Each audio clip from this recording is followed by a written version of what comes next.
Hello Christophe, j'espère que tu vas bien. Bonsoir Romain, bonsoir à tous. Ça Je t'écoute.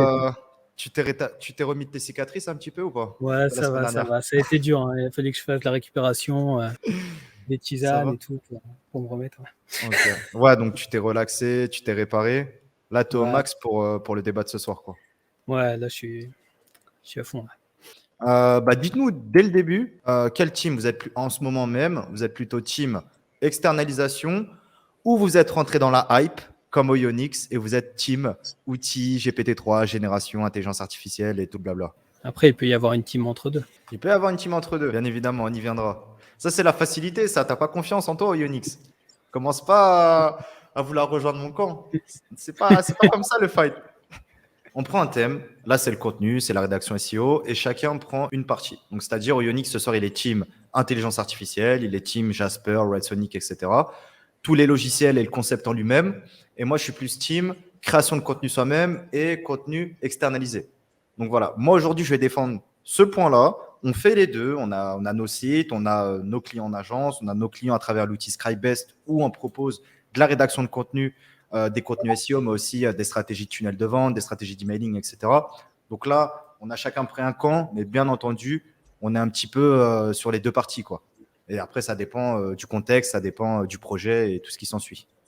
Donc, Oyonix. Alors, dans un premier temps, moi, pourquoi j'aime travailler avec des collaborateurs humains, bien évidemment pas des outils. Pour la rédaction des contenus, je vais te dire tout simplement, avec le temps, j'ai juste à envoyer un mot-clé ou un sujet, ils vont directement savoir ce que j'attends d'eux. Ils vont peut-être, s'ils savent que c'est une fiche produit, ils vont faire tant de mots. S'ils savent que c'est une collection, ils vont faire tant de mots. Si c'est un article de blog, ils vont faire tant de mots. Ils vont aller chercher directement sur Google, ils vont taper le mot-clé, ils vont regarder les titles, ils vont décortiquer les titles et prendre les meilleurs mots-clés dans les titles que les concurrents auront eux-mêmes benchmarké autrefois. Voilà, ils vont faire cette analyse SEO-là que les outils ne font pas forcément. Donc certes, il y a un coût. Certes, l'humain, il n'est pas automatique. Demain, il peut avoir un problème personnel, il peut être en vacances, il a ses horaires comme tout le monde. Mais la qualité en elle-même, si on parle juste de qualité SEO, c'est intéressant et ça tient sur le long terme surtout. Ça tiendra, selon moi, beaucoup plus que quelque chose généré non pertinent où tu as un taux de rebond affolant, etc. En gros, t'es venu en débunkant tous les arguments que j'allais pouvoir te donner. Ah, il est C'est fort, traître, c'est traître. C'est il est traître. Là, fort, c'est il est fort. coup sous la ceinture. Là. Bon, du coup, je dois dire, moi, pourquoi je prends l'IA. Donc ouais, c'était sur la qualité et même en parlant de qualité SEO. Ok, moi c'est le point de vue qui pourrait être intéressant. Certes, je paye, mais pour mon site c'est intéressant, mais surtout pour le client, si on fait une proposition de contenu, c'est intéressant. Donc quel est ton point de vue par rapport à ça? Alors, donc tu disais, tu peux te permettre d'envoyer juste un mot-clé et un sujet ou un angle à tes rédacteurs, puisque voilà, c'est des rédacteurs que tu as formés et qui sont rodés à tes process. Donc, c'est un avantage et que tu gagnes du temps sur les briefs. C'est intéressant quand tu dois faire beaucoup de texte, puisque voilà, juste un mot-clé, enfin une série de mots-clés, on va dire si on veut produire 50 contenus, tu envoies une série, enfin tu envoies 50 mots-clés à tes rédacteurs et ils vont s'occuper de faire les textes. On va passer sur le coût de la rédaction qui est forcément un coût plus important vu que c'est de l'humain, même si voilà, par IA on peut gagner du temps. Et par contre, si tu n'as pas gagné, on peut économiser de l'argent, je veux dire. Par contre, si tu n'as pas encore de rédacteur formé ou je ne sais pas, ton rédacteur arrête de travailler, ce qui peut arriver, hein, des fois ils changent, ils partent sur d'autres choses. Donc, mais en tout cas, on va prendre quelqu'un qui n'aurait pas de rédacteur aujourd'hui, qui va passer du temps à préparer un brief, peut-être 10, 15, 20 minutes. En 10, 15, 20 minutes, avec un outil d'intelligence artificielle, on peut réussir à générer un texte. Alors après, ça ne marche pas sur tous les sujets. Il y a des sujets où c'est un peu plus long, ou il y a des sujets où c'est pas possible. Hein, tous les sujets un peu trop border vont être verrouillés. Mais en dehors de ça, si c'est voilà, remplir un site avec du contenu un peu généraliste, on peut le faire via l'IA en aussi peu de temps que de préparer un brief. Enfin, moi, je me souviens au début de ma carrière web, ou même un peu après, quand je voulais des textes bien ciblés, et même avec des rédacteurs un petit peu avertis, il valait mieux que moi, je passe du temps à bien préparer le brief, à bien cadrer les choses, pour avoir mon texte. Et c'est un peu ce principe-là qui m'a fait basculer vers l'IA quand j'ai vu que, au final, quand je prépare un plan, que je mets ce plan dans l'IA, eh bien, je peux générer le texte aussi rapidement et à un coût vraiment minime. Enfin voilà, bon, j'espère un peu plus cher maintenant, mais c'est vrai qu'à l'époque de l'abonnement illimité, ça permettait d'avoir voilà, un gros abonnement avec la possibilité de générer beaucoup de contenu avec un coût par texte vraiment très faible. Bien sûr, c'est sûr que l'argent entre en jeu. Donc ça, je te rejoins pour un site qui débute. Mais demain, dès que tu as un site en place, même qui fait ne serait-ce 300, 400 balles par mois, voire beaucoup plus pour des clients ou des TPE, PME ou des grosses boîtes, tu vas être assez rapidement limité. Tu vas être assez rapidement limité parce que au final, le temps de génération du contenu, ça va t'envoyer vers des pistes A, des pistes B, etc., qui répondent pas forcément au sujet initial et tu vas peut-être même perdre plus de temps que de le confier à quelqu'un qui est expérimenté sur ce sujet-là. Donc certes, c'est de l'argent, mais au final, que ce soit le temps que le temps que tu mets à faire un brief, tu vois, en vrai, faire un brief, c'est 5 minutes. Surtout si tu bosses avec the personne que tu connais bien ou un bon collaborateur qui connaît tes attentes, en vrai, ça se fait. Et peut-être tu gagneras en fait plus de temps qu'à générer ton propre contenu ou qu'à externaliser la génération du contenu. Toi, tu sais très bien générer les contenus, mais déjà former quelqu'un sur le sujet, ça va être encore plus compliqué.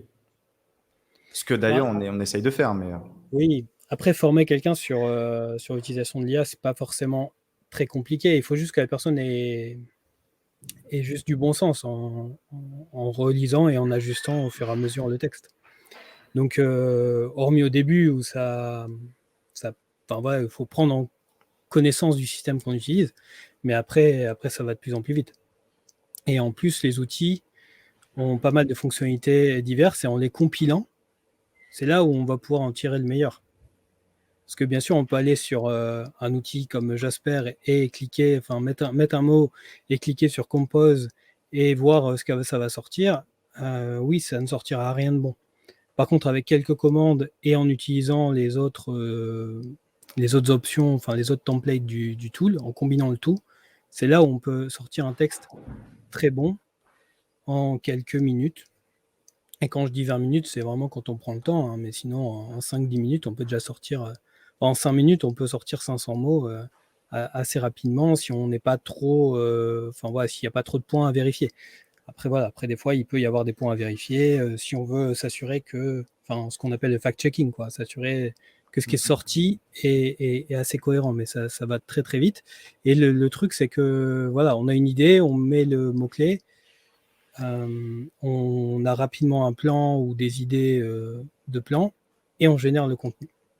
Ce qui fait qu'il n'y a plus d'attente. En fait, il n'y a plus l'attente de préparer le brief, enfin, préparer le brief, l'envoyer, attendre la réception du texte, relire, intégrer. Tout ça, c'est des étapes en fait qui cassent un peu le déroulement. ok. Alors que là, on a une idée, un sujet, on le travaille, boum, et en 5-10 minutes, 20 minutes, on a nos textes publiés avec une image, etc. Sur le WordPress. Comment ils Ça, vendent du rêve? On c'est pour dirait les là. process un peu longs. Non, ça, d'accord, on est d'accord. Petite pause. Là, on est actuellement une cinquantaine dans le live, 40 sur Twitch, une dizaine sur YouTube, je crois. N'hésitez pas à nous renseigner en commentaire si vous êtes plus team contenu maison, contenu externalisé ou plus team IA. Sachant que oui, bien évidemment, mon ami Eldarom, il y a des process, que ce soit des process avec des vraies personnes ou des process avec des outils. Oyonix, c'est très très fort dedans. Là, on est là pour vulgariser et montrer que oui, il y a des solutions qui existent, notamment pour ceux qui ne connaissent pas les outils d'IA. Globalement, je te rejoins. C'est rapide, c'est efficace. On Et peut je voudrais parler, si tu répondre veux. sur un point. Il y a un point qui t'a développé et auquel je n'ai pas répondu. Tu parlais des contenus spécialisés en fait, ou des sites clients justement.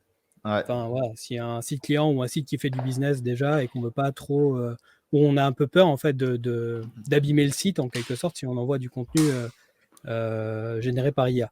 Alors déjà, on peut générer du contenu par IA, comme je disais, en faisant du fact-checking, tout ça, en relisant bien pour être sûr d'avoir un contenu quali. Et le truc enfin, quand on passe par un rédacteur offshore, qui n'est pas forcément spécialisé dans le domaine et qui va prendre des sources à droite à gauche, au final, le rendu en termes de qualité peut être un peu plus faible même que celui de l'IA. Peut-être sera mieux fact-checké, mais au niveau des tournures de phrases, tout ça, il n'y aura peut-être pas le style qui va bien ou un style peut-être trop français ancien. C'est ce qui arrive souvent en offshore, c'est d'avoir un peu des tournures de phrases un peu français ancien ou français qu'on ne parle pas en France. Donc ça, c'est un peu le point gênant. Et après, l'autre point, c'est que si par contre tu veux du contenu très qualitatif pour ton site client, là, tu vas être obligé de passer sur un rédacteur beaucoup plus spécialisé dans sa thématique. Hein. Il peut être en offshore ou en France, mais le coût va être beaucoup plus important et je pense qu'on n'est plus tout à fait dans la même. Enfin, on va quitter un peu le domaine du texte SEO pour aller vers le domaine du texte plus marketing, en fait. Ouais, c'est ça. Après, la vision d'un contenu, si elle est là pour rester des années, autant mettre un billet sur un texte SEO marketing en soi qu'être économe et que le texte monte et ça redescend. Tu vois. Enfin, que le classement de la page via le texte monte et redescend. Après, on sait très bien, ouais, c'est en fonction des projets. Ou parce que Oui, même toi et moi, on a cette façon-là de faire une V1 et quand ça prend, on refait une V2, on refait une V3, on a validé ce c'est ça. schéma-là. Voilà, je te Et sors les après, mots. voilà, tu peux améliorer ton texte, tu peux revenir Exactement. dessus. Et enfin, voilà, tu atteins une certaine position et après, tu améliores pour voir si tu peux encore gagner des positions.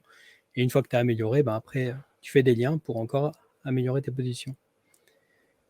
Ok, pour ça, on est d'accord. Et tiens, on a une petite question, interrogation qui est intéressante par rapport à l'IA. Effectivement, l'indexation sera plus contraignante. Enfin, j'entends sur une majorité des textes, quoi, il est bien fait. J'entends, le texte, il est généré, tu vas pas remettre 1 heure à le travailler, sinon autant faire 1 heure et faire ton propre contenu. En termes d'indexation, sur des sites lambda, on ne parle pas de Google News où ça c'est cheaté, etc. On parle de Mhm. sites lambda. Il y a des réelles problématiques avec l'indexation quand on n'a pas tous les plugins qu'on connaît.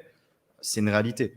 Donc, que Eldaron qui dit ça s'indexe sans problème, en soi, si autant de personnes dans la communauté ou autant de sites galèrent à indexer, il y a une réalité. Donc, effectivement, certains contenus peuvent être ok, tu génères beaucoup de pages, beaucoup de trucs, tu as ton blog de 20 articles en une journée, mais peut-être que tes 20 contenus ne seront pas forcément indexés. Tu Mais as ça aussi qui entre l'indexation en jeu. est vraiment le nerf de la guerre. Hein. Mais pour moi, il n'y a pas plus de comment il n'y a pas plus de difficulté en soi à indexer un texte IA ou un texte rédigé par un rédacteur humain. Euh, le problème, il n'est pas dans la génération IA. Alors après, il peut y avoir un peu des formulations que génère l'intelligence artificielle. En tout cas, certains tools ont tendance à répéter des formes de phrases. Mais en même temps, un rédacteur humain a aussi tendance à répéter certaines tournures de phrases. Ouais, mais après, je prenais surtout l'aspect. Pardon, je te coupe, hein, mais je prenais Ouais, surtout vas-y. l'aspect. Quelqu'un qui va cliquer sur un bouton, il va kiffer le bouton. Il va oublier qu'il y a une mise en forme à mettre, qu'il y a des bullet points, qu'il y a les H2, de retravailler la chose. Il va mettre le contenu, il va oublier de faire un H1 différent de son title. Tu vois, il y a tous ces trucs-là qui sont oubliés, je pense, dans beaucoup de cas, parce que tu as un bouton. Tu as un bouton, et alors que quand tu le fais à la mano, tu le fais bien. Ou quand tu l'externalises, le rédacteur, il est censé le faire bien. Donc ça va. Enfin, c'est plus ce truc-là. Ok, tu peux utiliser l'outil pour pré-mâcher ton travail, mais on sait très bien que la majorité du temps, si l'outil sort un contenu et que le contenu ne s'indexe pas, ça va être la faute de l'outil. Alors que souvent, c'est la faute de la personne, comment elle l'utilise, tout simplement. Tu as aussi Et ce problème-là, tu vois. générer le texte ne dispense pas d'avoir des connaissances ou des compétences en SEO. Mm, mm. Et alors pour l'instant, il y a pas d'IA qui ont des compétences SEO. Mais on peut imaginer que ça pourrait arriver par la suite. Hein. Ouais. Avec une IA qui viendra refaire tous tes titles en automatique, qui viendra mettre du maillage interne et revoir, réviser tes encres pour les améliorer. Mais bon, Complètement. Ouais, ça va venir, hein. C'est vrai que là, il y a des technologies qui vont être. Ça va être des multiples 200 ou 2000 par rapport à ce qu'on connaît actuellement. Donc, normalement, ça va que être des trucs de fou. Et pour reprendre un autre axe, euh, par exemple, je te prends l'exemple, je paye un rédacteur. Il va faire le contenu, mais il va aussi l'intégrer sur mon site. Quand tu payes un rédacteur, bah, effectivement, il peut aussi intégrer. Là, dans la circonstance actuelle, c'est que il y a plus d'outils qui ne permettent pas d'intégrer directement avec des images libres, euh, tu vois, libres de droit, etc., qui vont intégrer directement, qui vont le mettre sur WordPress, qui vont pas faire du hot linking, tous ces trucs-là. Donc, en vrai, tu as aussi la capacité de rédaction et d'intégration, ce que pas mal d'outils ne proposent pas. Donc, ça nécessite de mettre en place des process, ces trucs-là, quoi. Oui. Qu'est-ce que tu en penses? Alors, après, pour l'instant, je ne connais pas encore le coût de l'outil, mais j'ai eu l'occasion donc de tester un outil de David Picasso. Il est préparé au Unix, hein. Regardez-le. Oui, Regardez-le, non, il a même ses je voulais le sources. citer parce que j'ai pas mal échangé avec lui. Donc son pseudo Twitter, c'est dp_builder. Non, mais j'ai pas mal échangé avec lui et j'ai testé son outil et c'est intéressant. Alors après, bien sûr, là, on a une perte de qualité, évidemment, puisqu'on va pas relire les textes. Mais en gros, tu balances un mot-clé ou une phrase, enfin, ou une expression clé, et l'outil te génère un texte, l'intègre sur WordPress, met une image libre de droit, met du maillage interne, et tu peux aussi donc intégrer des bannières d'affiliation directement depuis les paramètres du tool. Donc c'est vraiment intéressant. Alors après, pour l'instant, c'est une bêta, donc il n'y a pas de tarification et tout ça pour le moment. Mais en tout cas, c'est très intéressant et assez prometteur.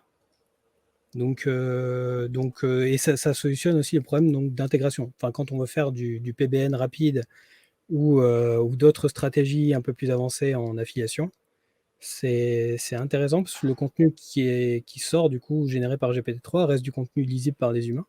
Ok. Et du coup évite de passer sur des stratégies plus avancées, même si après, si on veut, enfin voilà, il faut quand même différencier entre ça et du black hat. Donc pour moi là, on est un peu dans une approche grey hat. Je conseillerais pas d'utiliser ce type d'outil sur un site qu'on veut pérenniser. Mais par contre, je pense que, on verra l'issue un peu des tests, mais je pense que ça peut durer plusieurs mois. Enfin, le contenu peut rester plusieurs mois sans être forcément flagué en fil 4 pages ou autre. Peut-être avec moins de puissance qu'on peut avoir dans un outil BHM Generator, on va pouvoir générer plus vite, mais avec d'autres techniques, du clocking et tout ça. Là, on va générer un peu plus doucement, mais des contenus qui restent lisibles par les humains, donc qu'on peut laisser totalement visibles pour des stratégies d'affiliation, de génération de trafic et tout ça. Après, T'as le nom de en l'outil AdSense, au ça passera Unix? pas, je pense. Ah ouais, AdSense, ça passera pas. T'as le nom de l'outil au Unix ou pas? C'est demandé dans le chat. Alors, j'ai le nom d'outil, mais je sais pas si je peux le communiquer parce que c'est pour l'instant en bêta privée. Ouais, au pire, on en parlera dans la formation TBL, hein. Je pense qu'on lui demandera d'intervenir directement. Ce sera encore plus simple. Ouais, je pense que ça pourrait être très intéressant qu'il intervienne dans la formation. Ah bah, de toute façon, là, les outils IA, rien que sur le marché français, avec les besoins SEO, tu as bien quelqu'un qui va proposer. C'est pas forcément le top du top en termes de contenu, mais quelque chose avec des features où tu peux envoyer sur le site, qui est adapté, qui est là pour ranker, que tu peux marier à l'affiliation ou à la vente de liens. En soi, ça marche, quoi. Il faut juste proposer l'outil qui répond à ce besoin-là. Ouais. Donc c'est un tool intéressant, un peu différent de Perroquet qui est aussi pas mal, mais qui aujourd'hui propose une intégration en PHP direct et qui est, je vois qui est encore en évolution puisque là il a sorti les squelettes là hier. Ok. Donc voilà, c'est une approche un peu différente. Et on a un autre tool aussi qui est sorti récemment, mais qui ne propose pas encore d'intégration WordPress, mais c'est en vue. Et là, c'est le tool, alors vous avez sûrement vu passer, c'est l'Escribouillard de DevMe, son pseudo Twitter, DevMe FR. Voilà, qui est aussi un tool de génération un peu plus. Qui devrait proposer des options un peu différentes. Donc, et il y a aussi donc Vite Mon Texte qui était sorti il y a quelques semaines, je pense aussi, qui lui aussi génère des textes rapidement, mais là sans intégration pour le moment. Ok.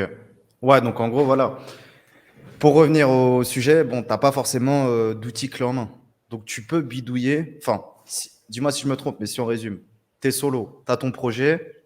Si tu peux pas payer de personnes pour faire tes propres contenus, pour faire tes contenus, tu le fais toi-même. Tu fais de l'IA. Après, pour moi, un meilleur compromis que l'IA pour l'affiliation, ça reste la traduction. On va pas se cacher. L'affiliation, c'est simple. Tu trouves un programme d'affiliation, tu trouves le même texte sur un autre marché, tu prends les 10 premiers, tu les traduis et tu les mets sur ton site.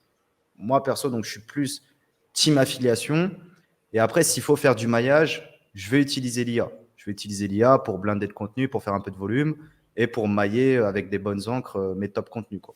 Moi, c'est plus ma strat en soi. Après, pour du vrai projet long terme, comme tu disais, sur des vrais sites, est-ce que quelqu'un qui a un site qui tourne bien ou qui veut revendre sur d'autres markets dans 6 mois, est-ce qu'il va prendre le risque de mettre de l'IA? Je ne suis pas sûr. Est-ce qu'on va prendre le risque de faire de l'IA chez nos clients? Je ne suis pas sûr. Parce que pour moi, l'IA plus des retouches, ça prend autant de temps ou autant d'énergie que de faire un vrai contenu de zéro. Donc ça dépend. Ah non, ça dépend, c'est interdit de le dire. C'est interdit. Mais en gros, voilà, c'est en fonction du. Je ne sais pas c'est quoi ton point de vue, mais en fonction du projet et des finances, je dirais. Surtout en une question de finances en vrai. Oui, alors après, je te rejoins sur la partie traduction. C'est clair que oui, la traduction, ça reste efficace. Si le contenu n'a pas été traduit déjà 10 fois, on peut s'en sortir à bon compte. Après, traduction plus IA, ça peut être intéressant sur des stratégies, on va dire, moyen terme. Après, voilà, après, ça peut toujours être améliorer le contenu pour essayer de pérenniser. Et après, par contre, sur les sites clients, alors je dirais oui et non. En fait, sur du contenu un peu technique client, des vrais articles bien structurés, je dirais que là, il faut que ce soit un rédacteur spécialisé, voir le client, voir voilà, des échanges, des retouches de texte. Ça doit être du contenu top qualité, c'est l'image de marque. Par contre, sur de l'ajout de contenu dans des pages, de l'ajout de fiches produits, voilà, de l'amélioration de pages, tu sais, les petits enrichissements qu'on peut faire, par exemple avec un outil comme Your Test Guru, cumulé à SEO TXL, du coup, pour faire de l'enrichissement de pages, ça, c'est pour moi très, très intéressant, quoi. Après, c'est clair que sur des sujets de fond, des sujets techniques, l'IA, ça peut poser des petits soucis. Mais encore, ça dépend un peu de la thématique du client, parce que des fois, Ouais, la thématique et surtout le contrat moral, tu vois. Si tu mets de l'IA, son site il est flingué, que ça vienne ou pas de l'IA, tu vas dire putain, ça peut venir de ça, tu vois. oui, après, il faut le faire en bonne forme. Enfin, si on fait de l'IA, si on dit au client qu'on fait de l'IA, ou alors on Ouais, se met d'accord avec lui avant de le faire, quoi. après, là, il y en a qui prennent l'exemple de la fiche produit et des pages catégories. Franchement, moi, je préfère faire du spin que me faire chier à générer. Tout dépend le volume. Mais les techniques qu'on connaît le mieux, bah, c'est souvent celles qui marchent le mieux. Donc, ouais, ok, on peut générer du contenu, mais c'est pour générer de l'IA, repasser derrière, le réintégrer, etc. Autant se faire un master spin et tout envoyer en rafale, quoi. Sur 500 pages d'une catégorie et c'est bon. En fait, on aurait dû faire BH contre. C'est ça, c'est ça. Non, mais là, tu vois, petit à petit, je dis putain, j'ai pris Là, contenu ça revient, SEO, il a retrouvé. j'ai pris contenu Mano, tu vois, alors que je suis le dernier mec qui va faire ses propres contenus, tu vois. Genre, le mec qui est pas du tout crédible. Là, je vais petit à petit, je vais dans ton camp, tu vois, bientôt, je vais inverser les caméras, je vais me mettre à droite et je vais te mettre à gauche. Mais non, non, Ouais. bien sûr, il y a beaucoup de privilèges. Après, c'est plus, nous, on est plus là pour vulgariser, vous dire, bah, l'IA, c'est bien, le contenu externalisé, c'est bien. Maintenant, à vous de l'utiliser dans le bon projet, au bon moment. Faites pas, Ouais. peut-être votre page d'accueil, la faites pas forcément en IA. Faites plutôt vos contenus, vos articles. Votre page d'accueil, essayez de la taper bien, essayez de la faire proprement.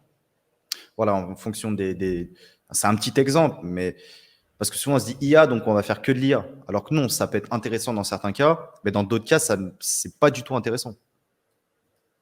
Et bien sûr, comme dit Eldarom également, tant que ça rentre et ça convertit, ce que disait Dan également, l'IA c'est bien. Mais si je fais de l'affiliation, je mets de l'IA et en termes de conversion et tout, j'ai peanut, bon bah là peut-être que l'IA c'est pas forcément le meilleur procédé. Parce qu'il Ouais, y a il ça faut aussi, trouver le. frérot. Il y a la conversion. Bien sûr, bien sûr.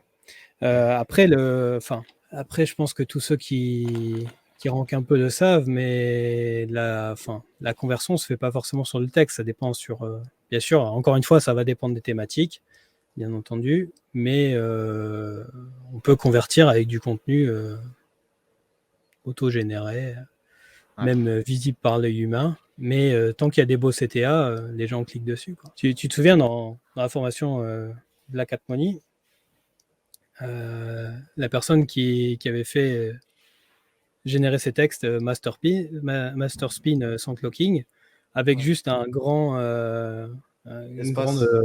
grand espace blanc pour laisser juste le formulaire tout en haut, et il a cartonné, quoi. Ouais, bah Alex d'ailleurs, c'est Alex, je l'ai vu vendredi dernier. On a mangé ensemble Voilà. et, et bah ouais, c'est vrai que Et il c'est tout continue de con. faire ça? C'est tout con. Non, là, il est passé dans d'autres steps. Mais au final, il y a pas la majorité, mais le module monétisation, il y en a qui l'ont bien compris, comme Alex, et ils l'ont tapé direct. Et aujourd'hui, il est à Malte et il gagne mieux sa vie que moi, pour te dire. Donc, il est très bien le chef.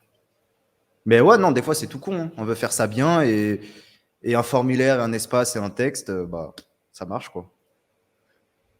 Tout dépend si le texte a vocation à convertir ou pas. Mais enfin, tous les textes sont pas des pages de vente. Aussi. Et il faut apprendre à un peu à mettre le budget là où c'est important. Et, Mhm. euh, et sur les pages plus SEO qui ont juste vocation à apporter du ranking, là, on peut se permettre d'utiliser des techniques un peu différentes en fait pour juste ranker, attirer du trafic et basculer sur les CTA. Complètement. Et là, c'est vrai qu'on parle de conversion, mais le business model le plus cheaté, plus ou moins, alors que tout le monde en fait, hein, c'est la vente de liens.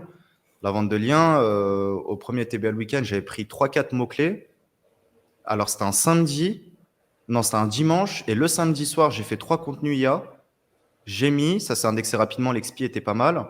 Le lendemain, j'étais à plus de 10 000 de traf. Bon, là, c'est un peu redescendu parce que j'ai donné les mots-clés, donc tu as les mecs de la commu qui sont arrivés, qui se sont positionnés. Mais c'est cheaté. Et c'est vrai que l'IA, pour tester des mots-clés, ça, c'est cool. D'ailleurs, c'était sur un XP que tu m'avais filé pour en cas d'étude. Et donc là, on parlait de conversion. Mais pour ceux qui font de la vente de liens, nous, on fait pas d'IA. Mais si votre IA est propre et votre contenu est bien retravaillé, ou après, voilà, c'est en fonction de votre curseur éthique, en fonction de votre curseur de qualité. Mais clairement, si c'est pour faire du traf, vous pouvez faire du traf easy, quoi. Oui. Après, tu dis pas qu'il y a beaucoup d'algorithmes qui se basent sur le trafic estimé. Ouais, ah ouais. Bah, pour le coup, là, C'est- par chance, un des trois mots-clés faisait vraiment du traf. Faisait vraiment du traf, même plus que estimé. On va pas donner le mot-clé en live. Non, on peut pas. Tu veux le donner? Ou toi, non, Non, mais non. non, tu sais pourquoi je le donne? Parce que toi, t'es dessus, frère. Ah, je suis dessus. Je te jure que t'es dessus, attends. Ah, je vois c'est quel mot-clé alors. J'étais repassé il y a pas longtemps dessus et je vois ton site. Ah, j'ai fait un test. Eh ouais, ça fait du traf d'ailleurs. C'est Attends, marrant. je crois que t'es Alors que je suis dessus. mal classé. Enfin, je Ah, suis mais là, top 10, mais non. j'ai pas les bonnes serpes. Attends. Non, mais si tu savais, j'ai des sites partout, hein. Ouais. Non, mais je t'ai vu. Non, mais normal, après le mot-clé en même temps, hein. Quand il est repéré, tu dis putain, c'est cadeau, pourquoi pas y aller, quoi. Non, et puis après, c'est tester, quoi. Tester pour voir. Complètement, ouais. Bon, en tout cas, il y en a qui demandent. Bon, peut-être, on vous fera une petite liste de. Après, nous, déjà, dans la formation TBL, on donne déjà là, C'est pas combien mal t'as de de mots-clés, là? mots-clés. Bah là, je crois qu'en mots-clés stylé, easy à taper, des mots-clés. Alors, l'idée, c'est que quelqu'un qui arrive dans la formation, allez, il veut lancer un site sur la finance, il va aller dans la plateforme, il va prendre ses mots-clés finance, et en plus de bien se positionner, c'est des mots-clés qui font du trafic. Véritable trafic et aussi du trafic estimé. Donc, c'est bénéfique, tu vas te positionner sur des mots-clés de ta thématique, ça va te thématiser, ça va te débloquer des mots-clés de longue traîne sur la finance, etc. Donc, c'est vraiment top et c'est des ressources que bah, toi, moi, l'équipe, on a mis à disposition. Là, on va pas en donner, mais si ça intéresse, on pourra faire deux, trois démos sans trop rentrer dans le sujet parce que ça, c'est vraiment que dans la formation TBL où on en parle beaucoup, quoi. Parce que ailleurs, on en parle très très peu ou voire pas du tout, enfin, de ce que j'ai pu entendre. Et c'est vrai que c'est bidon, quoi. Bon, tu peux faire tes contenus mano, mais avec Jarvis, ça sortait en 5 minutes top chrono et c'est vrai qu'on avait eu des super positions. Ah ouais, même sur ce type de mots-clés, on arrive à faire générer l'IA. C'est quoi votre outil, the outil à conseiller pour la génération? Genre un outil que vous devez conseiller ou même trois outils si vous en avez plusieurs, histoire de faire une petite liste de un ou trois outils pour voilà, les personnes qui sont sur Twitch aujourd'hui actuellement ou sur YouTube. Onyx, est-ce que tu as un top 3, mon ami? Alors oui, j'en ai un. J'en ai un pour de la génération pure. Write mon number one, qui me permet de générer un texte rapidement. Ensuite, Jasper, parce que ça reste quand même assez incontournable. Et ça permet de retoucher en fait les textes de Write. Et Word Hero que j'aime assez bien utiliser de temps en temps, et notamment quand j'ai la flemme de faire des descriptions SEO. Ok. Mais enfin, voilà, description SEO, conclusion rapide, introduction, voire des fois des textes générés aussi avec lui, mais il est un peu plus lent. Donc voilà, en génération pure, je me sers pas mal de ces trois-là, ils sont tout le temps ouverts, et du coup, voilà, ça permet de sortir du contenu assez rapidement. Ok, donc White Sonic. Le deuxième, il y avait White Sonic, Word Hero, et le deuxième, pardon, excuse-moi. Jasper, Jasper, ok. ex-Jarvis. Ok, yes. Là, on a pas mal de petites propositions. Donc, Writer. Il y en a, ils sont vraiment Team Jarvis, donc Team Jasper. Il y a Perroquet qui ressort, c'est cool. Perroquet, Ouais. effectivement, qui est assez récent, pas trop, fait pas trop de communication, mais pas mal de personnes qui sont vraiment satisfaites de l'outil. Oui, Perroquet est très intéressant d'ailleurs. Mm. Après, là, j'ai testé rapidement le modèle squelette, là, c'est pas mal, mais il faut que je creuse un petit peu plus. Je crois que j'ai pas encore réussi à faire un truc qui me convient. Mais ouais, Perroquet est intéressant, très prometteur. Pour l'instant, j'utilise plus on va dire, en second niveau. Mais oui, très, très intéressant. Ok. On a également Contenu Unique qui est cité de Alex. C'est vrai que Contenu Unique, c'est the outil de Masterspin. Vraiment, c'est de la folie. Et il a une petite section rewriting qui est apparemment 10 fois mieux que Jasper ou que Smodin, quoi. De ce qu'il nous disait. De Smodin, c'est pas très compliqué. Ouais. Mais même, Et même de Jasper ou d'autres, quoi. bah, ouais, après Jasper, ce qui est chiant dans la réécriture, c'est que faut y aller petite portion par petite portion. White Sonic est un peu meilleur parce que tu peux mettre des plus grosses portions, mais ouais. Et même, ah ouais, là, tu parlais de Smodin, parce que même Smodin en premium, c'est pas mal. Enfin, je crois que c'est 3000 caractères ou je sais plus. Oui, Smodin, tu peux envoyer beaucoup, hein, En mais premium, ouais. Mais Smodin, ça reste folle, je ouais, crois.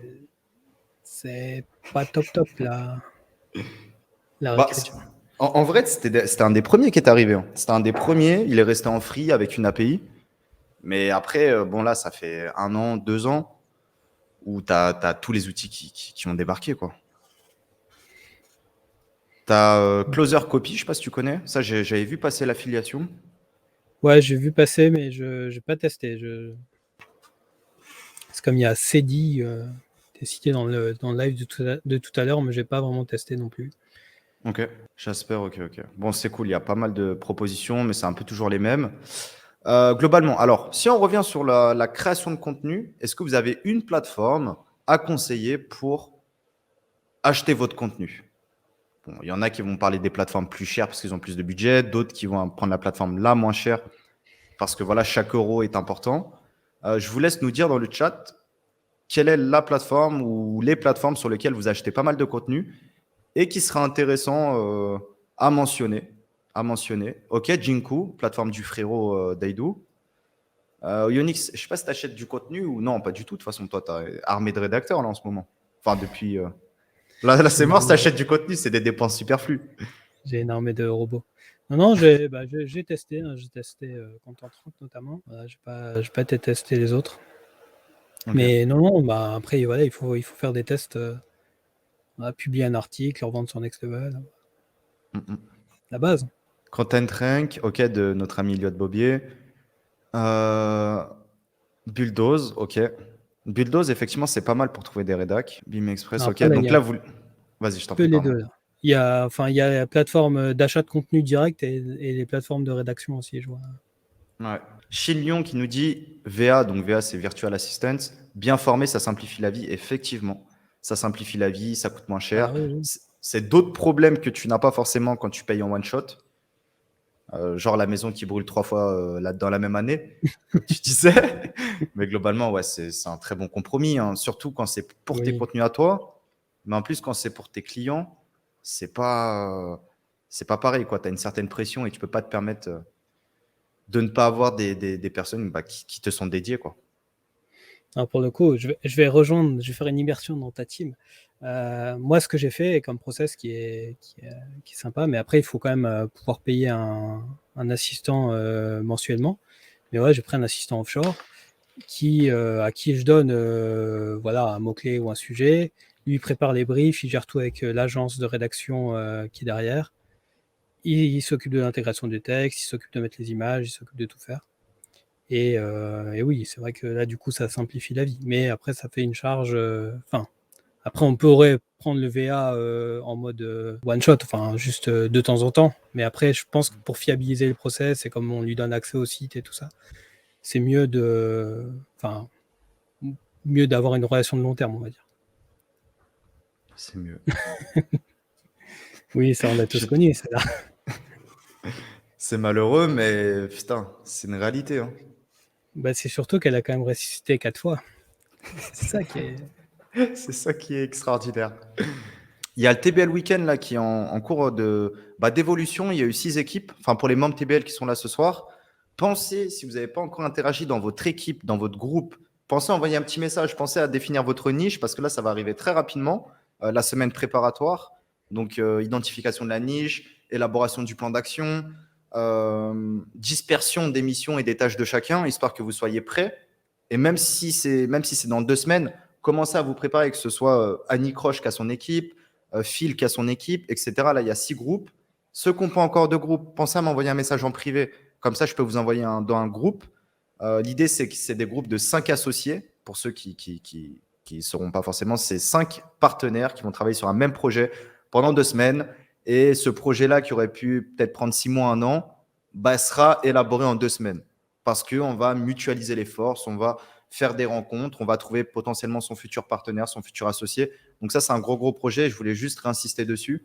Pour ceux qui sont dans des groupes et qui n'ont pas encore interagi au sein de leur groupe, tout simplement. Tiens, j'ai 2 questions. Yes. Est-ce qu'une personne qui s'inscrit aujourd'hui à TBL, elle pourra participer au TBL Weekend? Alors complètement, parce que c'est pour ça que là, on fait un petit peu de promo pour TBL, parce qu'on sait que la date de début du TBL Weekend, on a fait déjà 2 éditions qui se sont très bien passées. La 3e édition, franchement, alors, c'est pas pour faire un coup marketing ou autre, mais ça va vraiment être lourd. Ça va permettre à plein de gens qui n'ont pas eu de résultats, qui galèrent à se lancer, qui se lancent, mais ça vivote. Bon, là, vous êtes engagé auprès de votre groupe. Vous ne pouvez pas vous tromper sur la niche parce que la niche, vous la décidez à 5. Vous ne pouvez pas oublier le contenu parce que si vous n'aimez pas le contenu, ça va être quelqu'un du groupe qui le fait. Le netlinking, ça peut être quelqu'un d'autre. La vente de liens, ça peut être quelqu'un d'autre. Vous pouvez vous répartir les tâches, qui fait que là, tu as un maillon. Tu as un maillon et si tout le monde donne un minimum de son temps, 1 ou 2 heures par jour, le projet, il peut péter. Quoi. Le projet, il peut péter. Autant faire 10 000 balles en 6 mois à 5 que 0 tout seul. Quoi. Ça, c'est une réalité. Oui, ça rejoint ce qu'on disait la semaine dernière. En Voilà. tout cas, je te sens passionné par. Non, franchement, on est chaud. Ça va, Et du là, coup, on se j'avais une prépare. autre question. Bien sûr. Est-ce qu'ils vont faire du contenu humain ou du contenu IA? Je pense qu'il y aura les deux au Ionix. Hein. Je pense qu'il y aura les deux. Nous, le but, c'est que toi, moi, toute l'équipe TBL, on prépare pas mal de petites ressources, des petits sites d'exemple, etc. Des sites qui rankent, pourquoi ils rankent. Voilà, un maximum de ressources pour leur donner, comme d'habitude, des idées de niche, des mots-clés SEMrush, des spots de netlinking, voilà, tout ce qui permet de faire le site. Après, ce sera que de l'opérationnel et que de l'exécution. Mais globalement, ouais, contenu humain, contenu IA. Et bon, le contenu IA, c'est vrai que c'est hyper cool. Hein, parce que sortir le moins d'argent possible, c'est la mission numéro 1, une des missions numéro 1 de l'entrepreneur.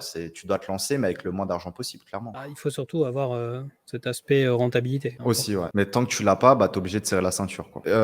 Alors, un petit mot de la fin. Est-ce que vous pouvez mettre dans le chat ce que vous avez retenu de ce live d'aujourd'hui? Voilà. Et Onyx, je te laisserai conclure si tu as un dernier mot de la fin ou autre. Quoi. Parce que là, je suis en sang, mec. Un dernier mot de la fin. Je dirais surtout, n'hésitez pas à tester, à être en veille sur la génération de contenu IA, peu importe ce que vous en pensez, que vous aimiez ou que vous n'aimiez pas. Soyez en veille là-dessus parce que ça bouge pas mal, il y a beaucoup d'évolutions. Et alors, je dis pas que vous louperez forcément le train si vous n'y êtes pas, mais s'y intéresser et voir les cas d'usage. Ça fait partie du job un peu d'être en veille en R&D sur vos projets. Quoi. Merci Onyx. Merci alors, à tous. Bon, bah, c'est cool. C'est cool parce qu'on a été facile une soixantaine en moyenne. Je pense qu'il y a eu 100, 150 personnes qui sont passées en tout sur les 3 canaux. Donc, bah, merci à toi, Ionix, pour ton temps. C'était top. Et on se redit à la semaine prochaine pour un prochain live, peut-être un prochain débat, peut-être sur la société, parce que là, Ouais. on était chaud, mais ça pourrait être cool. N'hésitez pas à nous proposer vos idées de débat, SEO, business, entrepreneuriat, Tout à fait. lifestyle, n'importe, externalisation, tout ce que vous voulez. Nous, on est là pour vous faire kiffer. On passe un super moment avec vous à chaque fois, donc avec grand, grand plaisir. Et jeudi, on se retrouve à 19h30 pour le poker SEO comme d'habitude. Il y aura soit des backlinks à gagner, soit du contenu. Mais il y aura toujours un lot à gagner. Donc voilà, on se dit jeudi 19h30 ou mardi prochain 18h30 avec Oyonix et moi-même. Bonne soirée Oyonix, à très vite. Bonne soirée, Romain. Ciao, très bien le Ciao à chapeau. tous. Ciao, ciao. T'as vu, j'ai changé. Yes.